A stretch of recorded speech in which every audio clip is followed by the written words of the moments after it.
کہ زوجہ سے جو ہم بستری ہے وہ صرف اسی راستے میں جائز ہے جس سے اولاد ہوتی ہے، کیونکہ عورت کو اللہ نے بنایا ہے نسل بڑھانے کے لیے۔ تو کوئی بھی ایسا ہم بستری کا طریقہ اختیار کرنا جو نسل بڑھانے کا ذریعہ نہ ہو، یعنی وہ نیچرل نہ ہو، تو وہ حرام ہے۔ تو اس میں اللہ نے یہ حکم دے دیا۔ تو اس سے صاف یعنی حدیث سے بھی پتہ چلتا ہے، اور تمام فقہاء کا اجماع بھی ہے اس آیت کی روشنی میں کہ مسئلہ تھوڑا حیا کے خلاف ہے، لیکن میرا خیال ہے بتانا ضروری ہے کہ پچھلے راستے سے عورت سے ہم بستری کرنا بالکل حرام ہے، ناجائز ہے، اور نبی صلی اللہ علیہ وسلم کی اس پہ بہت شدید لعنت ہے، بہت شدید وعید ہے۔ تو یہ بالکل اللیگل ہے اسلام میں کہ عورت کے پچھلے راستے سے اس سے ہم بستری کی جائے۔ جو لوگ لڑکوں سے بدفعلی کے عادی ہوتے ہیں ان کو یہ ایک چسکا لگ جاتا ہے، تو یہ حرام ہے، ناجائز ہے، کیونکہ اللہ نے بتا دیا کہ یہ تمہارے لیے بمنزلہ کھیت۔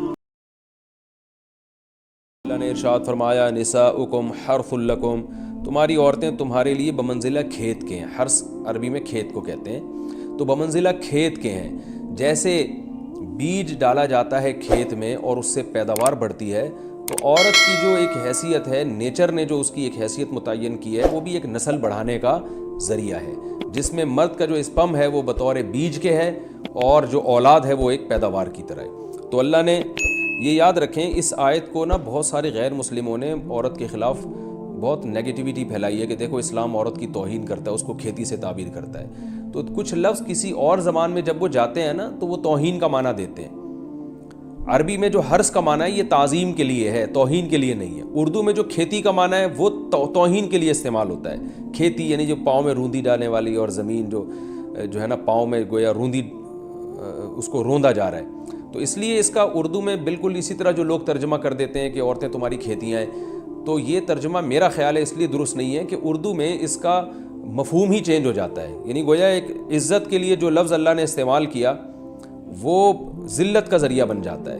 تو اس لیے کسی بھی زبان میں جب ہم کسی بھی لفظ کا ترجمہ کرتے ہیں تو اس زبان کے ہمیں محاوروں کو دیکھنا چاہیے کہ اس زبان میں یہ لفظ کس معنی میں استعمال ہو رہا ہے۔ مثال کے طور پر ہو سکتا ہے کتا کا لفظ کسی زبان میں وفاداری کے لیے استعمال ہوتا ہو، کسی کو لوگ ڈاگ کہتے ہوں تو اس کا مقصد ہوتا ہے وفادار انسان ہے، لیکن ہمارے ہاں اردو میں گالی ہے وہ، اور آپ بولیں کہ بھئی وہ فلاں قوم ڈاگ کہتی ہے تو ہم کتا کہیں گے، تو آپ جب اس کا ترجمہ اردو میں کریں گے تو کتے سے نہیں کر سکتے۔ تو اسی طرح یہ عربی کا جو لفظ ہے اس میں بھی یہ چیز یعنی ملحوظ رہنی چاہیے۔ تو اس لیے اس کا ترجمہ کیا جائے گا تمہاری عورتیں تمہارے لیے پیداوار بڑھانے کا ذریعہ ہیں، نسل بڑھانے کا ذریعہ ہیں۔ فاتو حرثکم، تم اپنے اس نسل بڑھانے کے ذریعے کے پاس آؤ، انا شئتم، جیسے چاہو، وقدموا لانفسکم، اور اپنے نفسوں کے لیے آگے بھیجو، یعنی اولاد کی نیت سے آیا کرو زوجہ کے پاس، اور آخرت کے لیے انتظام کرو، یعنی اولاد پیدا کر کے جو تاکہ دنیا اور آخرت میں تمہارے لیے، فیوچر میں تمہارے لیے کام آئے، دنیا بھی داخل ہے آخرت بھی داخل ہے۔ تو اس آیت کا بھی ایک شان نزول ہے کہ صحابہ کرام تو چونکہ جو خواتین تھیں مکہ میں صدیوں سے وہ لوگ آباد تھے، ان کے سفر خاص طور پہ عورتوں کے سفر بہت ہی کم ہوا کرتے تھے۔ تو جب ہجرت ہوئی ہے اور جو ہے ہجرت کر کے بہت ساری صحابیات مدینہ آئی ہیں، تو مدینہ میں ان کے نکاح دوسری قوموں میں ہوئے تھے، انصار صحابہ سے بھی ہوئے۔ تو چونکہ تقویٰ تھا ان خواتین میں، للہیت تھی، تو بعض جگہ ایسے واقعات ہوئے کہ میاں بیوی کے جو آپس کا ریلیشن ہوتا ہے، ظاہر ہے وہ ہر قوم میں اور ہر جو ہے شخص کا مزاج دوسرے سے مختلف ہوتا ہے، تو بعض مردوں نے اس طرح سے اپنی زوجات کے ساتھ ہم بستری کی کہ ان خواتین کو پھر اشکال ہوا کہ پتہ نہیں اس طرح سے ہم بستری کرنا جائز بھی ہے یا نہیں ہے۔ تو انہوں نے نبی صلی اللہ علیہ وسلم سے یہ مسئلہ پوچھا کہ یا رسول اللہ، ہمارے شوہر ہمارے پاس اس طرح سے آتے ہیں تو کیا یہ جائز ہے یا نہیں؟ تو ان کے سوال کو بھی مبہم رکھا گیا، اور قرآن نے اس کے جواب کو بھی کنایتاً بیان کیا، کیونکہ مسئلہ بظاہر حیا کے خلاف ہے، تو قرآن جب بھی کوئی ایسی بات ہوتی ہے تو اشارتاً کنایتاً اس کا تذکرہ کر دیتا ہے تاکہ مسئلہ بھی واضح ہو جائے، کیونکہ ظاہر ہے اس کی ضرورت تو قیامت تک آنے والے انسانوں کو پڑ سکتی ہے نا۔ یہ تو ہر میاں بیوی کا اپنا ایک ذاتی مسئلہ ہوتا ہے کہ ہمیں کس طرح سے پرمیشن ہے، کس طرح سے پرمیشن نہیں ہے۔ تو اللہ تعالیٰ نے بھی اشارتاً ہی اس حکم کو قرآن میں بیان کر دیا، اور قرآن میں اس لیے بیان کیا کہ تاکہ اس میں کوئی اجتہادی اختلاف کی گنجائش نہ رہے۔ تو اللہ نے قرآن مجید میں بیان کیا، فرمایا نساؤکم حرث لکم، تمہاری جو ازواج ہیں، تمہاری جو بیویاں ہیں، وہ تمہارے لیے بمنزلہ کھیت ہیں۔ کھیت کا مطلب کیا ہوتا ہے؟ پیداوار بڑھانے کا ذریعہ. تو اس میں سب سے پہلا مسئلہ تو قرآن نے یہ بیان کر دیا کہ زوجہ سے جو ہم بستری ہے وہ صرف اسی راستے میں جائز ہے جس سے اولاد ہوتی ہے، کیونکہ عورت کو اللہ نے بنایا ہے نسل بڑھانے کے لیے. تو کوئی بھی ایسا ہم بستری کا طریقہ اختیار کرنا جو نسل بڑھانے کا ذریعہ نہ ہو، یعنی وہ نیچرل نہ ہو، تو وہ حرام ہے. تو اس میں اللہ نے یہ حکم دے دیا. تو اس سے صاف یعنی حدیث سے بھی پتہ چلتا ہے اور تمام فقہاء کا اجماع بھی ہے اس آیت کی روشنی میں کہ مسئلہ تھوڑا حیا کے خلاف ہے، لیکن میرا خیال ہے بتانا ضروری ہے کہ پچھلے راستے سے عورت سے ہم بستری کرنا بالکل حرام ہے، ناجائز ہے. اور نبی صلی اللہ علیہ وسلم کی اس پہ بہت شدید لعنت ہے، بہت شدید وعید ہے. تو یہ بالکل اللیگل ہے اسلام میں کہ عورت کے پچھلے راستے سے اس سے ہم بستری کی جائے. جو لوگ لڑکوں سے بدفعلی کے عادی ہوتے ہیں ان کو یہ ایک چسکا لگ جاتا ہے، تو یہ حرام ہے، ناجائز ہے، کیونکہ اللہ نے بتا دیا کہ یہ تمہارے لیے بمنزلہ کھیت کے ہیں. تو اس میں قرآن نے وہ جو سوال تھا نا اس کی طرف اشارتاً جواب دے دیا. اور آگے فرمایا فاتو حرثکم، تم اپنے کھیت کے پاس آؤ، یعنی پیداوار بڑھانے کا جو ذریعہ ہے اس جگہ کی طرف آؤ، انا شئتم، جیسے چاہو. یعنی باقی جس طرح سے تم چاہو زوجہ سے ہم بستری کر سکتے ہو، اس میں کوئی خاص طریقہ متعین نہیں ہے. میاں بیوی کا ایک دوسرے سے کوئی پردہ نہیں ہے. ہن لباس لکم وانتم لباس لہن، یہ دونوں ایک دوسرے کے لیے لباس ہیں. تو اس میں طریقہ کار کوئی بھی ہو سکتا ہے، کسی بھی طرح سے کرنا چاہو ایک دوسرے سے لطف اندوز ہو سکتے ہو. لیکن فاتو حرثکم، آنا موضع حرث میں ہے.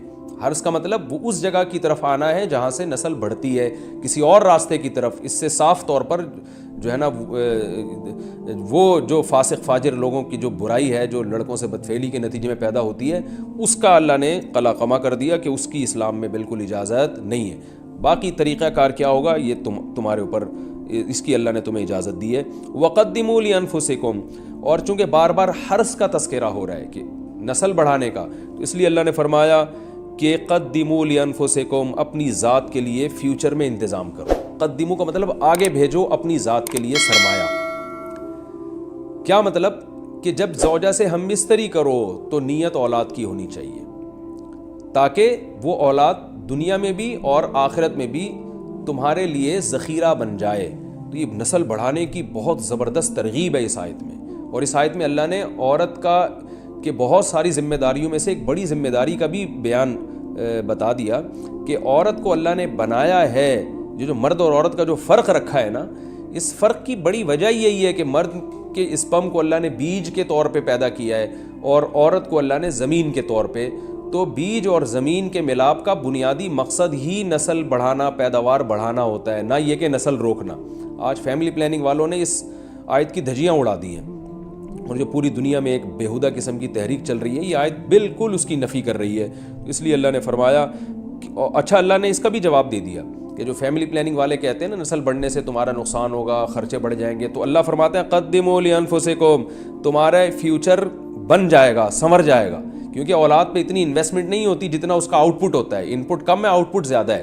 انویسٹمنٹ کم ہے، اس کے جو پروفٹ ہے وہ زیادہ ہے، دنیا میں بھی اور آخرت میں بھی. تو اللہ نے فرمایا اپنے نفس کے لیے، فیوچر کے لیے انتظام کرو، بڑھاپے کے لیے انتظام کرو. تمہارے بیٹے ہوں گے، بیٹیاں ہوں گی، پوتے ہوں گے، نواسے ہوں گے، بہویں ہوں گی. یہ دنیا کا مستقبل اور آخرت کا مستقبل کیا ہے؟ جو عبداللہ بن عمر رضی اللہ تعالیٰ عنہ نے جب نکاح کا ارادہ ترک کیا تو آپ کی جو ہمشیرہ تھی حضرت حفصہ، انہوں نے فرمایا کہ نکاح کرو، تمہارے اولاد ہوگی، دنیا سے جاؤ گے تو تمہارے لیے دعائیں مانگے گی. تو یہ آخرت کے لیے ذخیرہ ہے. تو اس لیے اللہ نے فرمایا کہ آخرت کے لیے ذخیرہ کرو. واتقوا اللہ، اور اللہ سے ڈرو. واعلموا انکم ملاقوہ، اور جان لو کہ تم نے ایک دن اللہ سے ملاقات کرنی ہے. تو جتنے حکام اللہ نے تمہیں اس آیت میں دیے ہیں ان تمام حکام کو تم نے فالو کرنا ہے. وبشر المؤمنین، اور ایمان والوں کو خوشخبری سنا دیں.